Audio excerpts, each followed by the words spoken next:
Selamat kawan-kawan, sekarang saya berada dengan Suster Ervin. Di Rusia ada begitu banyak makanan aneh. Oh iya, sangat banyak. Kira-kira bagaimana pendapat Suster tentang bermisi di Rusia di tahun pertama? Mari kita ikuti cerita Suara dari Siberia.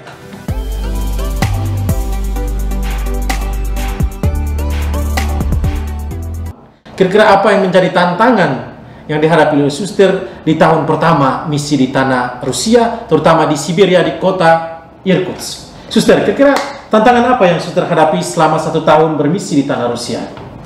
Tantangan yang saya alami atau hadapi itu, pertama itu soal cuaca atau pagoda. Siberia itu adalah daerah di mana cuacanya sangat ekstrim. Sangat dingin. Ya, Suster pernah mengalami sampai gradus berapa? Di sini saya pernah mengalami sampai gradus 30. Itu biasanya sekitar bulan Januari atau Februari ya. Kalau Suster sudah mengalami yang 30, saya sudah mengalami yang 50.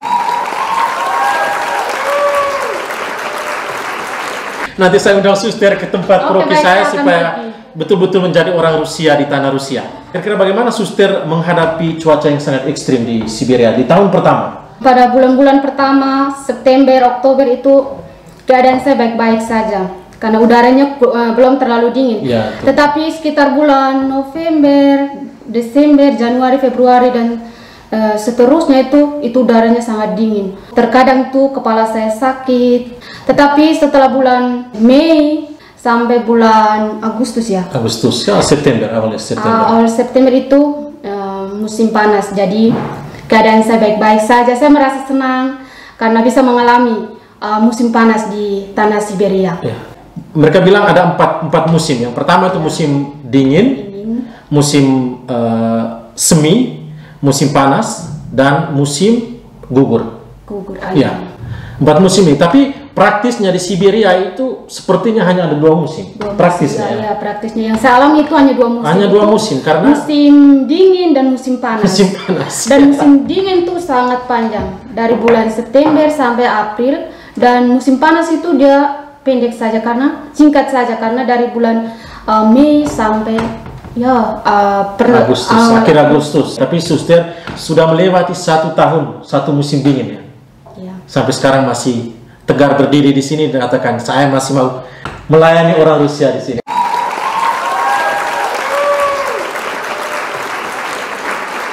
Lalu Suster, tantangan yang kedua? Tantangan yang kedua itu soal bahasa. Orang katakan bahwa bahasa Rusia itu bahasa yang paling sulit. Tetapi kita dengar bagaimana Suster mulai proses belajar bahasa Rusia langsung di tanah Siberia. Saya belajar bahasa Rusia itu awalnya itu belajar mulai dari abjad. Abjad itu ada 33 ya? Ada 33 abjad. Sangat senang karena langsung orang Rusia. Langsung dengan orang Rusia, jadi kita cepat mengerti, cepat pahami, mendengar. Jadi satu pengalaman saya dulu Suster, ketika saya mulai kursus bahasa Rusia di universitas itu tidak ada bahasa perantara, langsung dengan bahasa Rusia. Ya. Kalau saya terkadang itu dengan bahasa Inggris, pengantaranya bahasa Inggris. Tapi itu hanya sedikit. 1-2 kata. Satu dua kata saja. Tapi ketika langsung bahasa Rusia itu kita betul-betul memiliki rasa bahasa ya, langsung memiliki rasa bahasa. Profesiat Suster. Yes. Selamat sudah mengalami inkulturasi bahasa di tanah Siberia. Itu tantangan yang kedua, Suster. Sekarang tantangan yang ketiga. Oh ya, tantangan yang ketiga tuh soal karakter orang Rusia. Nah, karakter orang Rusia atau kultur orang Rusia ya. Itu karakter orang Rusia, kalau kita belum kenal, kalau bertemu di jalan itu kita hanya saling menyapa tuh "Здравствуйте". Ya, salam. Setelah itu selesai. Setelah itu selesai. Tapi kalau ingat teman-teman, tapi kalau kita sudah saling mengenal secara dekat, itu sangat akrab. Ketika mengenal dekat, memang susah untuk mengenal dengan orang Rusia secara dekat. Iya, susah. Tetapi kalau sudah kenal, mereka akan menganggap kita sebagai satu keluarga. Ya, itu memang benar. Itu tantangan yang ketiga. Mungkin ada juga tantangan yang keempat, Suster? Di Rusia, untuk mendapat izin tinggal di Rusia itu sangat sulit. Sekarang saya memasuki tahun yang kedua, tetapi Saya pakai izin tinggal itu pakai visa student. Kalau pakai visa biasa berarti setiap 3 bulan saya harus kembali ke Indonesia. Kalau menggunakan visa student berarti suster tidak boleh bekerja. Iya, iya.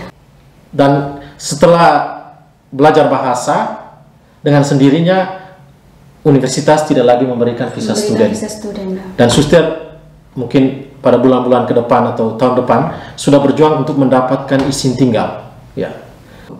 Misionaris dari mana saja ketika bekerja di Rusia adalah tantangan yang cukup sulit untuk kita adalah mendapatkan izin tinggal atau izin kerja di tanah Rusia.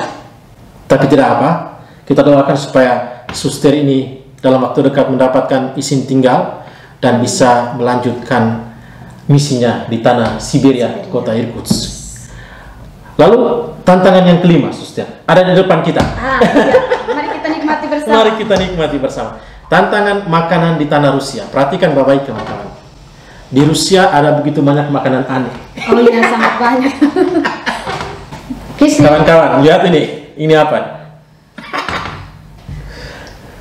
Ini mentimun. Mentimun yang sudah digaram. Dan mentimun ini sudah 1 tahun lalu, teman-teman. Dan sekarang juga masih bisa dimakan. Sayangnya pada saat ini kami tidak ada tomat yang digarami. Itu juga bisa simpan 1 tahun lebih. 1 tahun bisa 2 tahun. Sekarang suster katakan bahwa tidak mengalami persoalan dengan makanan-makanan yang aneh di Rusia. Sekarang kita tes. Ya, di Rusia ini dijadikan salad kalau yang masih segar. Orang Rusia makan mentah. Jarang untuk orang Rusia masak. Jarang sekali. Untuk saus tomat itu sarang. Buat sambal. Sambal jarang sekali untuk buat sambal. Bahkan tidak pernah. Tidak pernah, saya tidak pernah lihat. Dan mereka hanya makan mentah. Suster, coba dulu. Coba dulu. Iya. Kita coba sama-sama. Ya, kita lihat reaksinya suster bagaimana. Oh iya.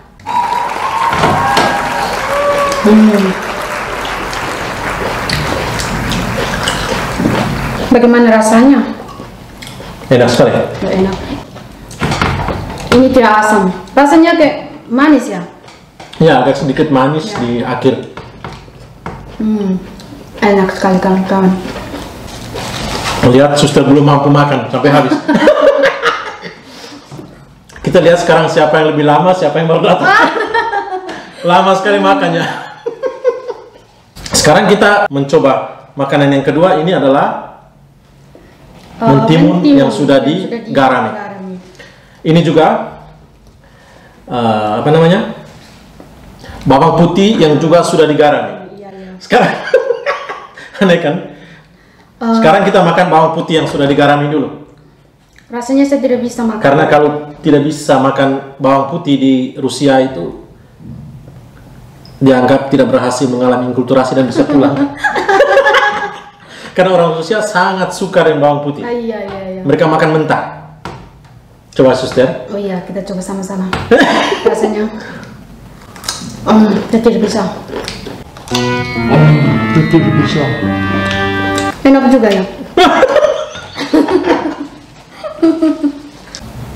Macam lombok. Bukan. Nih, lihat. Sudah 2, suster tidak mampu makan sampai habis. Ini tandanya dalam proses inkulturasi dengan makanan Rusia.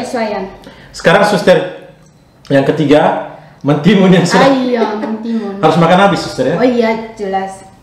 Ini terlalu besar. Jadi, pasti setengah saja. Ini sama saja ini lihat. Iya, sama. Sama saja. Kita bisa sakit lambung ini. Ini sangat asam. Asam, tapi orang Rusia sangat suka ini. Sangat suka dah. Sangat suka. Saya datang pertama dulu itu, ketika makan itu saya kira besok harus langsung pulang. Tapi sekarang tanpa ini tiap hari itu tidak mungkin. Iya. Ya. Saya juga sekarang saya suka sekali. Enak juga. Kita lihat suster makan sampai habis itu tidak.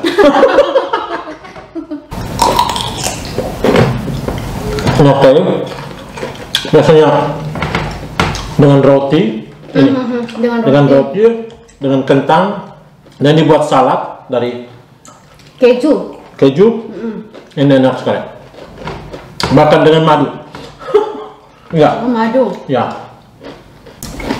Kita lihat kawan-kawan, jenis yang ketiga juga suster belum habis. Terlalu asam. Sekarang yang berikut, ini labu yang sudah juga digarami. Di Indonesia kita tidak pernah lihat labu yang digarami.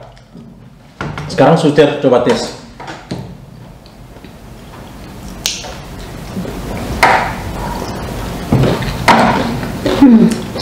Rasanya juga asam.